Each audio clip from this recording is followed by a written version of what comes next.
Okay, so first of all, safety. Got those shoes happening. Alright, now that's an ARB fridge slide. I got to have it on the timber to get across the back of the deck once the tailgate's down.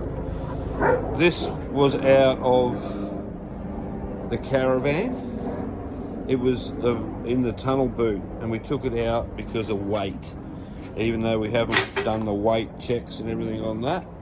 So my plan is to, as you can see where it's sitting, cut the sides because it ain't gonna fit, right? Too wide. So make my cuts here and there, leaving the L-shape, the U-shaped box there left to contain two. Well, to me that looks like it's a 400mm gap, but hey, let's just have a measure, hey?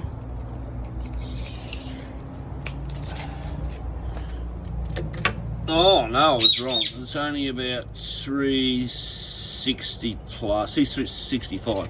So that'll fit these two wonderful batteries down here, which are 100 Ah batteries. And then let's see how we go from there.